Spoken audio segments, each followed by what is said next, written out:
Jani, Maldives. It's it is an evocative title, isn't it? But we really aren't talking about skipping the after glass of champagne or reusing your towels to save water. Right. I mean, though those are obviously valid concerns, we are talking about a much more insidious, expensive, and frankly, completely avoidable kind of waste. Yeah. We're talking about structural waste. Exactly. Today, we're going to protect your first night. And I genuinely love this premise because there is this massive misconception about how money actually gets wasted in the Maldives. People always think, did I pick the wrong villa? Yeah, or did I overpay for the ocean view? Right. Should I have negotiated a better rate with the travel agent? But honestly, when you look at the data, that is rarely where the value leaks out. No, absolutely not. Yeah. The villa is usually spectacular, regardless of which category you choose.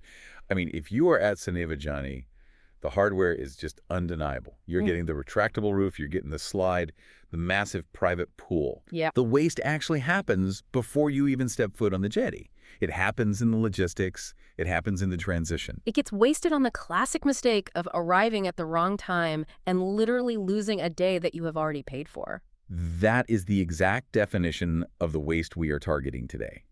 It is the friction between your international arrival and the resort arrival. It's that gap between the dream in the marketing brochure and the actual operations. So we are going to be very specific today. This isn't going to be a general chat about how blue the water is or how great the sushi tastes. Plenty of other places for that. Exactly. We are looking specifically at Soneva Jani, and we are breaking down the transfer options, the timing constraints, the baggage limits, and the one specific planning move that prevents that classic mistake. The goal here is to be calm, to be precise, and highly educational. We want to strip away all that marketing hype and look at the operational reality of getting to the new atoll. Because frankly, if you understand the operations, you control the experience.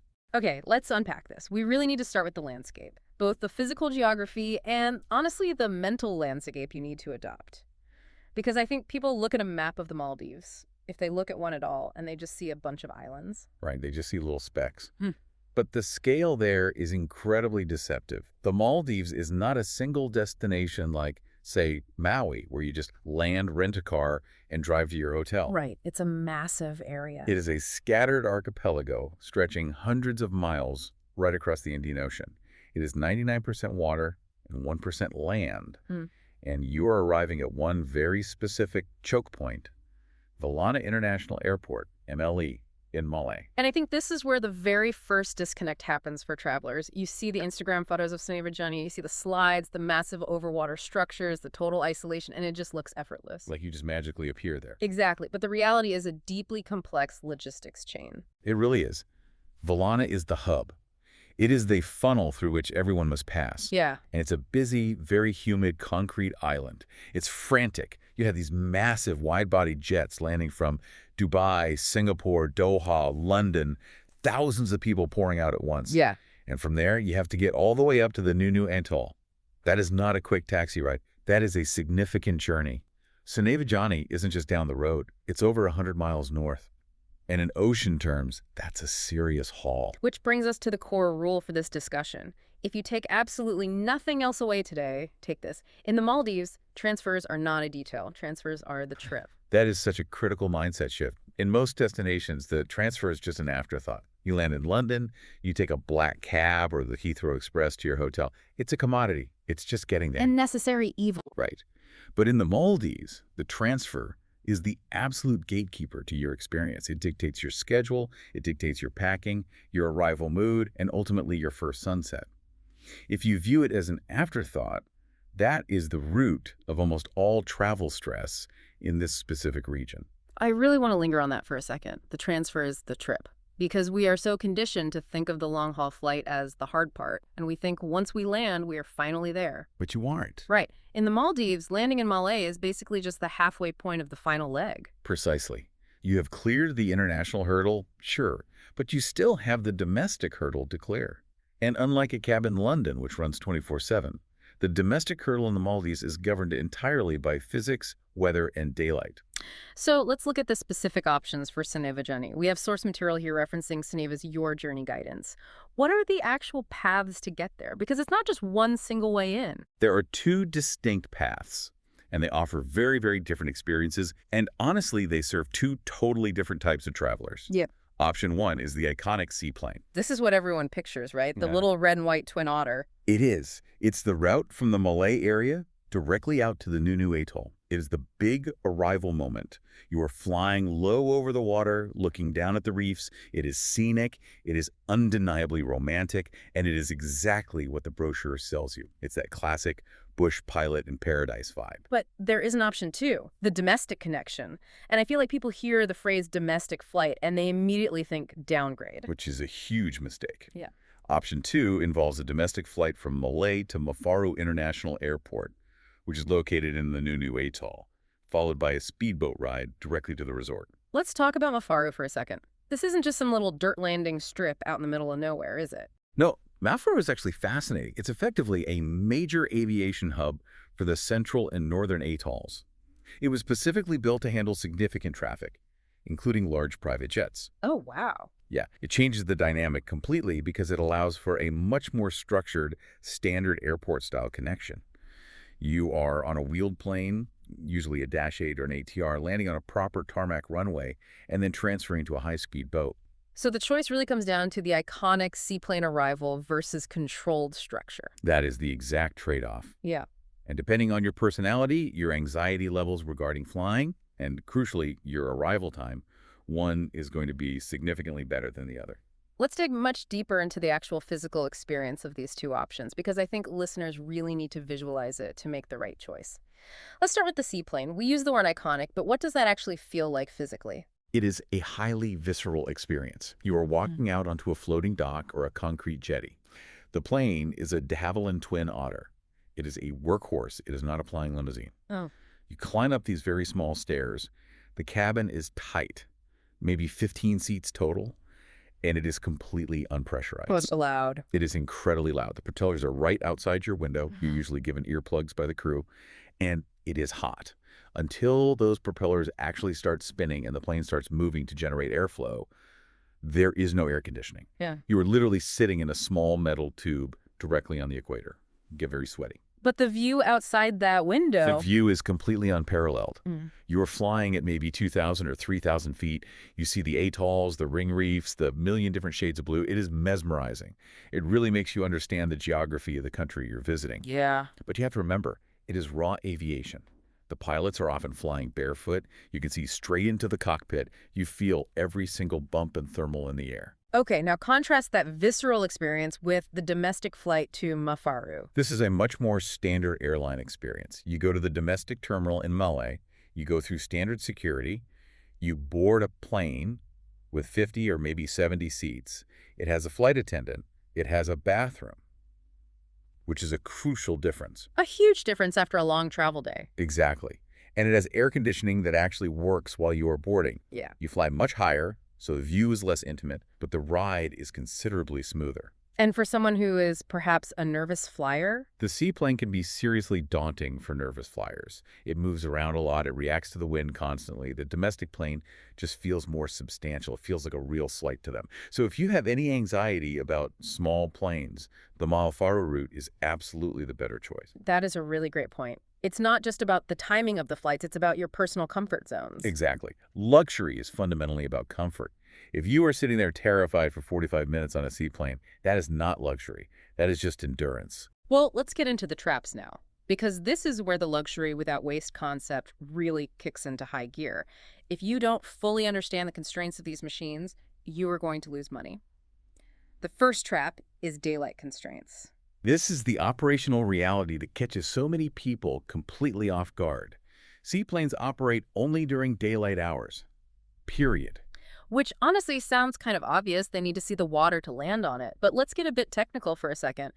Why is this such a hard, unbreakable rule? Can't they just put bright lights on the front of the plane? It's all about VFR, or visual flight rules. Seaplanes in the Maldives are landing on the open ocean or inside lagoons. There are absolutely no runway lights out there on the water. There are coral heads, there are shifting tides, sometimes there's floating debris. Right. A pilot needs to physically see the surface of the water to accurately judge the depth and the wave swells. You simply cannot do that on instruments alone. So the Civil Aviation Authority in the Maldives has a very strict cutoff. Usually the last flight absolutely has to land by sunset, which is roughly 6 p.m. So the implications of that are They huge. are entirely binary. It's not a maybe. Yeah. If the sun goes down, the plane stops. Doesn't matter how much you paid for your ticket or who you are, the sun dictates the schedule entirely. But international flights arrive at all hours. We have massive wide bodies coming in from Dubai, Doha, Singapore, London, landing well into the evening. Exactly. And if your international flight into Malé lands late in the afternoon or in the evening, the seaplane network has completely shut down for the day. The planes are tied up. The pilots have literally gone home. So walk us through this nightmare scenario. The listener is booking their flight on a standard aggregator site. They see a flight that lands at 5 p.m. They think, perfect, I'll be at the resort in time for dinner. That is the ultimate trap. The nightmare starts the second they land at 5 p.m. Because by the time they actually clear immigration, which can be very slow, especially if three of those big jets land at the exact same time and then they wait for their bags, it's suddenly 6 p.m. The sun is gone. They walk out to the arrivals hall, completely expecting a boat or a plane to whisk them away. But the Soneva host standing there has to give them the bad news. We cannot get you to the resort tonight. And where do they actually sleep? They sleep near Malé. They are staying in a transit hotel or perhaps a hotel in the main city or over in Malé, which is the reclaimed island connected to the airport via the bridge. Wow. They are not in their stunning overwater villa. They are in a very standard city room, quite often with lovely views of ongoing construction or the airport tarmac. And this is the purest definition of waste. Absolutely. Let's break down the financial waste first. You've already paid for a night at Soneva Jani. Depending on the exact season and your villa category, that could be $3,000, $5,000, maybe even more dollars. That money is just gone. Oof. You are paying that premium island rate to sleep in a $200 airport hotel. That is money simply evaporating into the humid air. But I'd argue the emotional waste is even worse than the financial hit. I completely agree. Think about the psychological concept of the first night exhale. When you plan a major trip like this, you are subconsciously building up to that exact moment where you drop your bags, you look out at the endless ocean, and you just let go. Yes, that transition. That is the massive release of stress. It's the hard psychological boundary between your heavy work life and your vacation life. And if you lose that moment, If you lose that, you start the entire trip cloaked in anxiety. You are constantly checking your watch. You are angry at the travel agent or you're angry at yourself. You are actively managing logistics instead of relaxing. right, you're just stressed. You are hastily repacking for a one-night stay in a cramped city hotel, trying to find your toothbrush without exploding your perfectly packed suitcase all over the floor. You aren't relaxing at all. You are just enduring the travel process. And what if you are traveling with a group or a large family? Then the friction multiplies exponentially. It's the weakest link theory in travel. When you travel alone, you can easily push through hunger or fatigue. But when you travel with 6 people or a big multi-generational family, grandparents, unpredictable toddlers, moody teenagers, everyone has a totally different breaking point. Oh, absolutely. You have hungry, exhausted people. The toddler is screaming. The grandparent is incredibly stiff in the 14-hour flight. You're trying to coordinate this fragile group in a sterile transit environment versus settling everyone beautifully into a villa where the resort staff handles literally everything. It changes the entire tone of the beginning of the trip. So what is the preventive move here? Because we promised highly actionable advice. How do we definitively stop this from happening? It relies on a very specific booking decision. It is not a vague hope that the airline will just make it work out. You basically have 2 strategic options. Strategy A. You must deliberately book international flights that land early enough for a guaranteed same-day transfer. You need to be firmly on the ground in Malé by early afternoon, say 3 p.m. at the absolute latest to be safe. That gives you a solid buffer for slight flight delays, slow immigration, and getting your baggage. Correct. It essentially ensures you catch that very last seaplane out. And what if you just can't? What if the only flight from your home origin lands at 8 p.m.?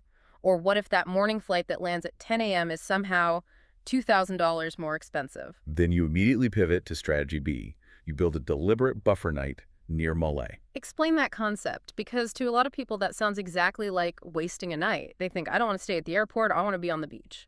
I know, but it is the exact opposite of waste. It is a strategic investment. You fly in and you stay near the airport entirely on purpose. You book a decent, clean hotel, you sleep, you take a hot shower, Yeah. you properly recover from the jet lag. Right. You get a genuinely good night's rest, completely horizontal in a real bed, not sitting upright in a cramped plane seat.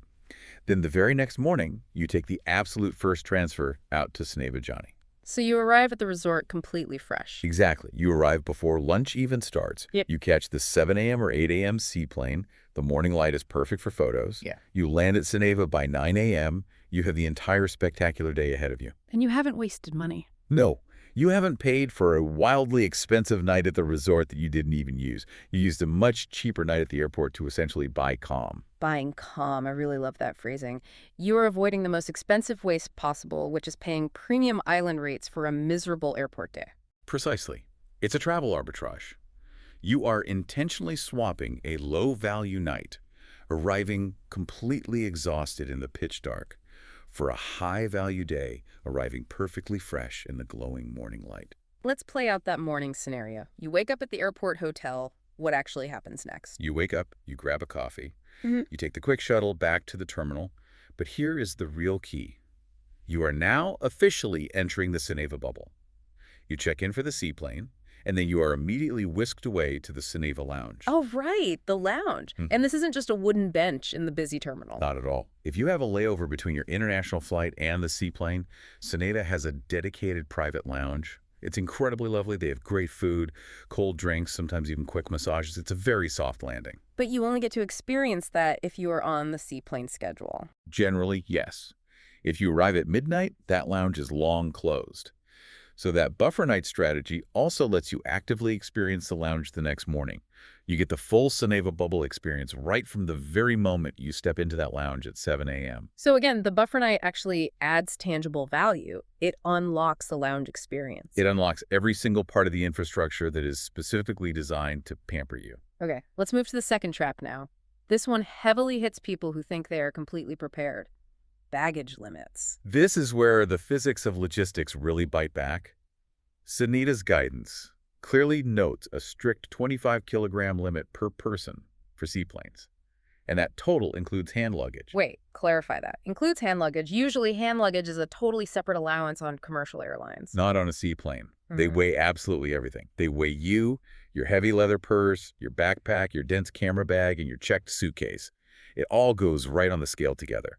And looking at the actual carrier data, Manta Air, for example, who very often operates these specific flights, their baggage allowance page specifically lists 20 kilograms checked plus 5 kilograms cabin. That is incredibly tight. Hmm? 5 kilograms for a cabin bag is basically nothing. A decent quality leather weekender bag weighs 2 kilograms totally empty. A laptop is another 1.5 kilograms. Yeah. Add a noise-canceling headphone case and maybe a hardcover book, and you are already over the limit. It's the luxury paradox, isn't it?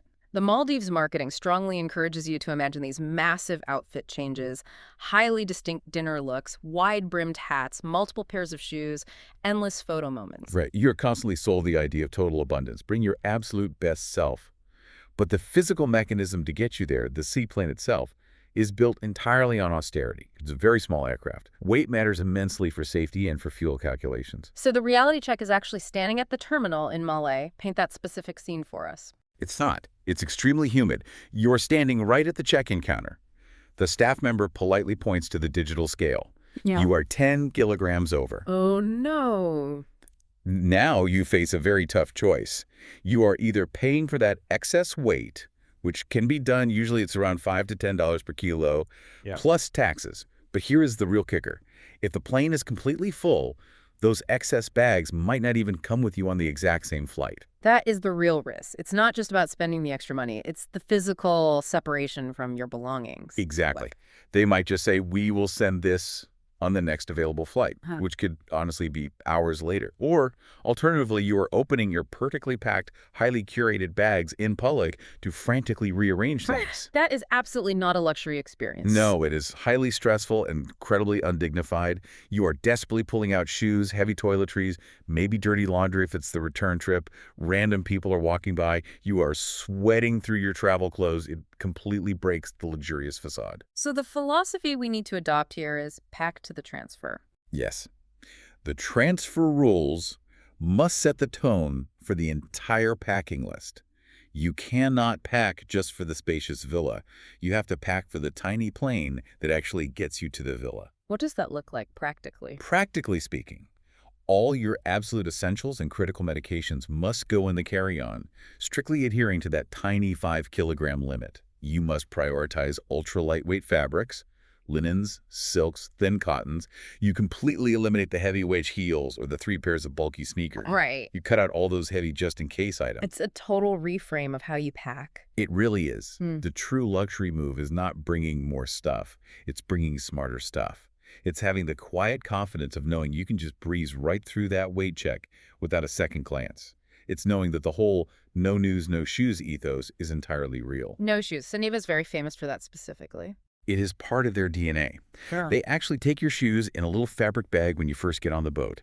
You don't even see them again until the day you leave. Yeah. So why on earth are you bringing 3 pairs of expensive high heels? You can't even wear them. You literally cannot wear them on the soft sand paths and the slatted wood decks without ruining them or breaking an ankle. Yeah. It's a fundamental misunderstanding of the destination itself. So you effortlessly save 2 kilos right there just by ditching the footwear. What about heavy toiletries? Soneva provides incredibly high-quality amenities.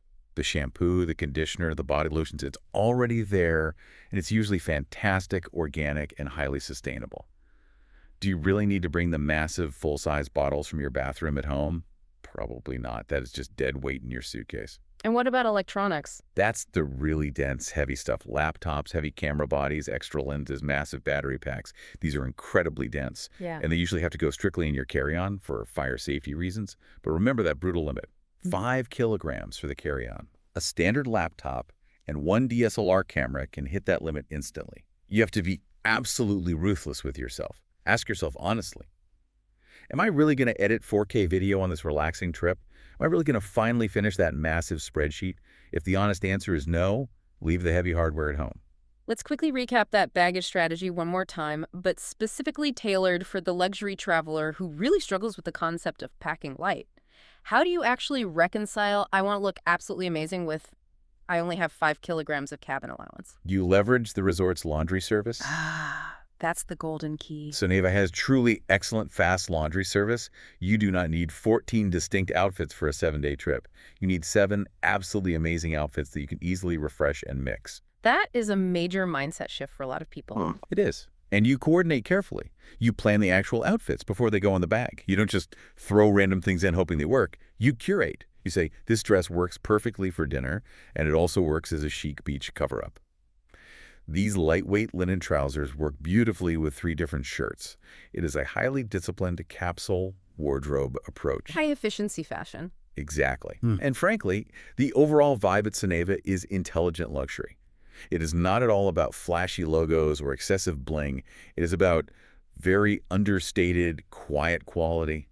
Being the calm person with the sleek, compact luggage fits the overall vibe so much better than being the frantic person with 5 massive hard-shell suitcases struggling desperately on the wooden jetty. That is very true. The visible struggle is definitely not chic. Never. Now, I want to formally circle back to the Myfaru route. We mentioned it earlier as option 2, but I feel like it's actually a highly strategic lever. It's not just an unfortunate backup plan. It's a powerful tool. It is a tool. And for some specific listeners, it might genuinely be the primary choice from the start. Why exactly would you choose the domestic flight plus a speedboat over the direct seaplane? The seaplane is the whole icon, as we said. Certainty and pure comfort. Let's look closely at the nervous flyer again. We touched on this, but it's really crucial. Seaplanes are incredibly visceral. For some people, that's a thrilling adventure. But for others, it's 45 minutes of pure terror. Yeah. The domestic flight to Myfaru is on a solid Dash 8 or an ATR. It's a very standard turboprop aircraft. It flies much higher, well above the bumpy weather. It has a professional cabin crew. It has strong air conditioning. It feels exactly like a real flight. And then there is the critical timing aspect of it. Right. If your international timing makes the seaplane connection extremely fragile, say you are scheduled to land at 3:30 p.m., which is right on the terrifying edge of that daylight cutoff, the Myfaru route offers complete certainty. Myfaru has proper runway lights. It can safely take flights much later than any seaplane landing on dark water.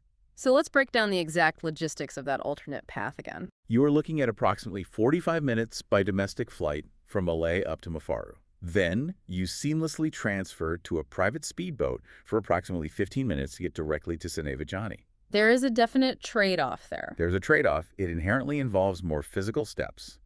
A flight, a terminal, then a boat. It is not the seamless door-to-door service of a seaplane, where you practically land right at the resort jetty. You have a distinct transfer node in the middle. But what's the ultimate benefit? Considerably fewer surprises. And for the return journey, the sad trip home, it's an absolute game changer. Oh, please explain that. We've been so focused entirely on getting there. What happens when you are leaving? The exact same strict daylight rules apply to leaving the resort. If your international flight home from Malé is at 11 p.m. or maybe 1 a.m., which a huge number of wide-body flights heading back to Europe or the Middle East are, and you are forced to take a seaplane, you have to leave Soneva by 3 p.m. or 4 p.m. just to beat the sunset. So you were basically sitting in the Malé airport for, what, 7 hours? Exactly. You completely lose your final sunset at the beautiful resort. You are just sitting in a terminal lounge for hours on end.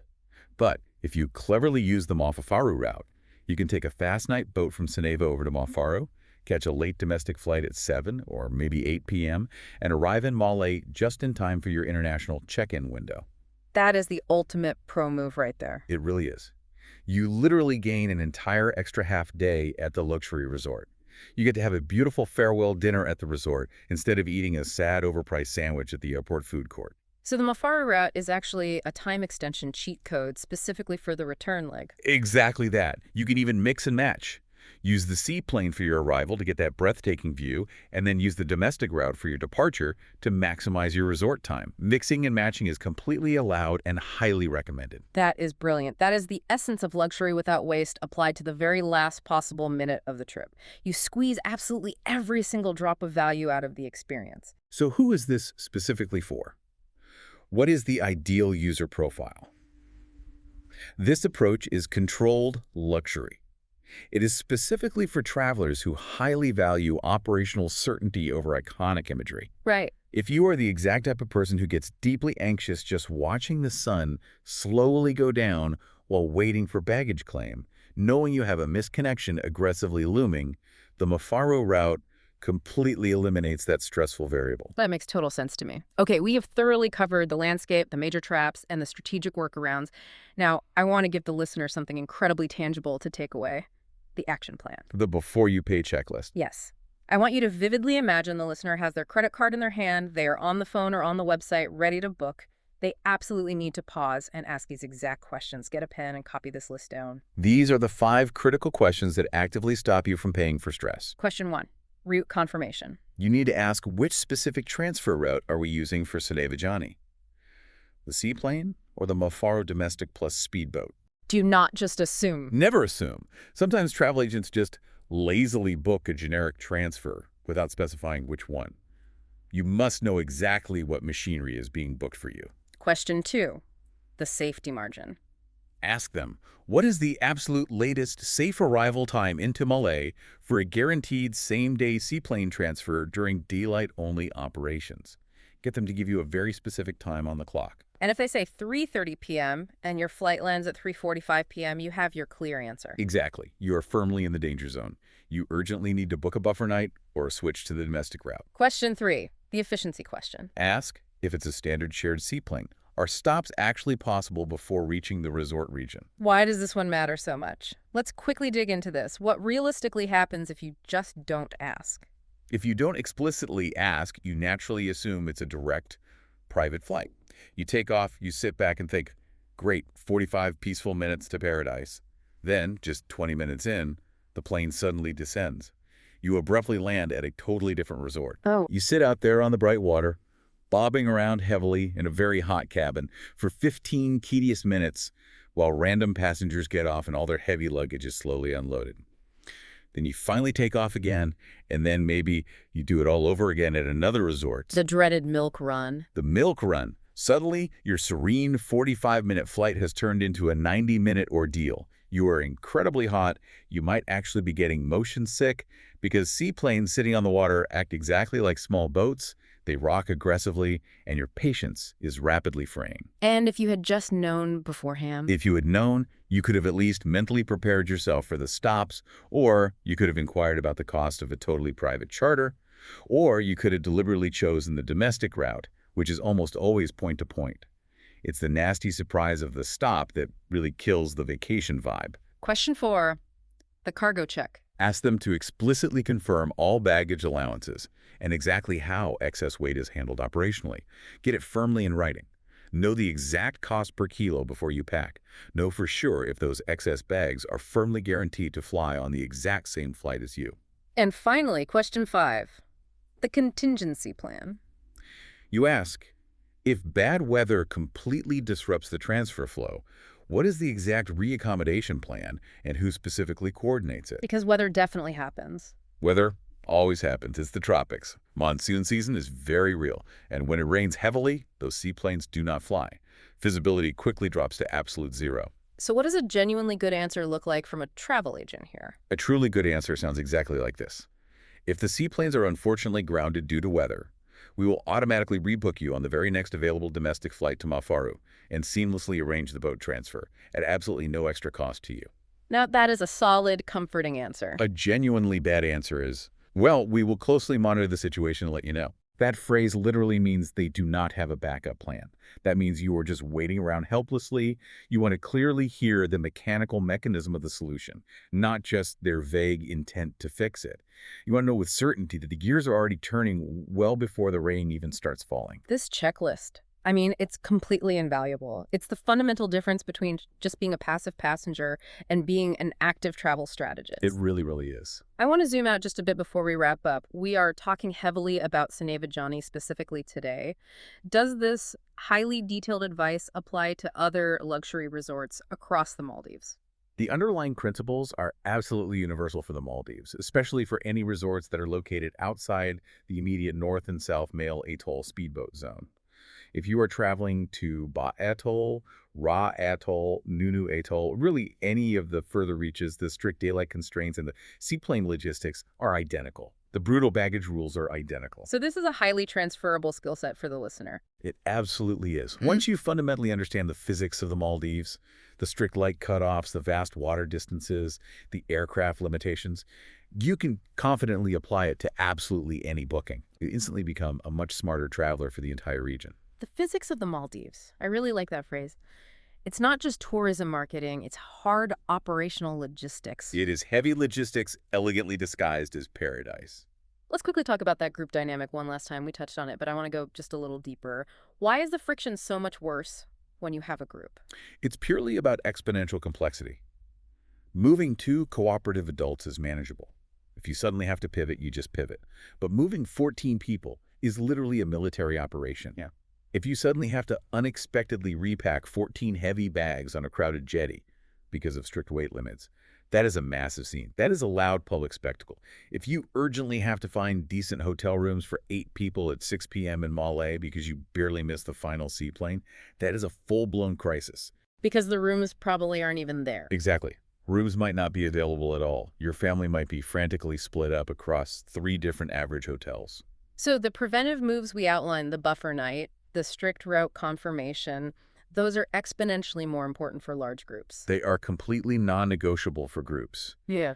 If you are the designated person leading a group, you cannot just wing it. You absolutely need the buffer. You deeply need the private transfer if it's possible. You need total certainty. It sounds like the role of the group leader, whether that's mom, dad, or just the hyper-organized friend in the group, is really to serve as the chief logistics officer. It is. And their primary unspoken job is to entirely shield the rest of the group from all that nasty friction. By smartly making these crucial decisions early on, deliberately booking the early flight and forcing light packing, they miraculously make the trip feel completely effortless for everyone else involved. That is the ultimate act of service. It really is. Because effortless is actually the hardest thing in the world to manufacture. It genuinely takes a massive amount of effort to make something look completely effortless. That perfectly connects back to our opening thought, luxury without waste. The massive waste isn't just the literal money, it's the sad waste of that highly curated, effortless feeling. Yes. When the heavy logistics break down, the magical illusion breaks down. You suddenly see the ugly seams, you see the staff sweating. Real, true luxury is when the operational seams are completely invisible to the guest. You just glide right through. You just effortlessly flow from the long international flight directly into the quiet lounge to the waiting seaplane and right onto the deck of the villa. It literally feels like magic, but we know it is actually just rigorous, careful planning. Rigorous planning, and that's exactly what we are here for today. That is the ultimate secret sauce. I just want to ask one final thing about that first night, specifically from the perspective of the resort itself. Does Soneva Jani actually handle late arrivals differently if you do take the late boat? They absolutely do their best. If you arrive very late via the Mafaru night route, they will definitely have the boat ready and waiting. They will have a dedicated host waiting on the jetty. But you are still physically arriving in the pitch dark. You completely miss the visual orientation of the property. The big arrival experience. Right. A huge part of the magic of Soneva Jani is clearly seeing the massive scale of the lagoon as you approach. It is genuinely massive. It's one of the largest continuous lagoons in the entire Maldives.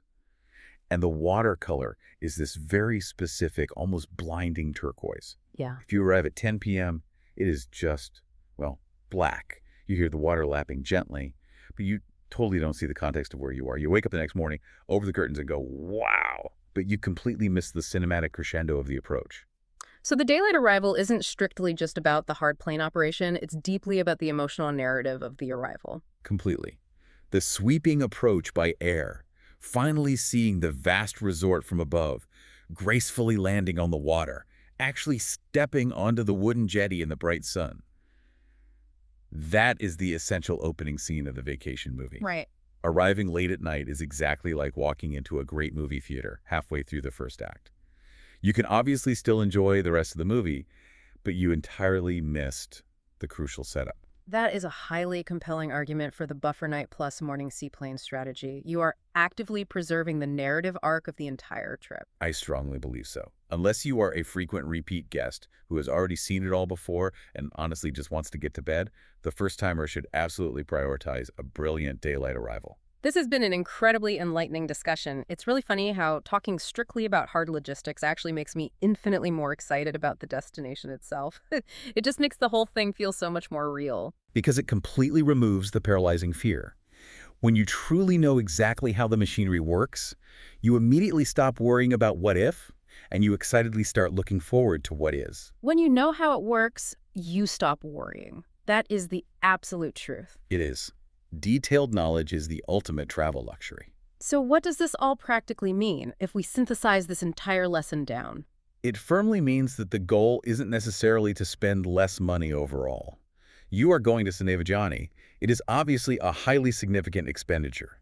The real goal is to immediately stop spending your money on parts of the experience that simply don't add any value. Exactly. No one actually wants to spend $500 on a dreary airport hotel they didn't plan for. No one ever wants to spend $300 on painful baggage fees for heavy clothes they won't even wear. Exactly. You eliminate the friction. And by doing that, you actively protect the massive investment. You protect the pristine experience. You protect the core memory. That is the whole mission. It certainly is. If you're planning the Maldives, whether it's Soneva Jani or another resort, and you want the flights, transfers, pacing, and room selection handled correctly, I offer paid travel planning for groups and individuals. The link is in the description. Luxury is a standard. Waste is optional.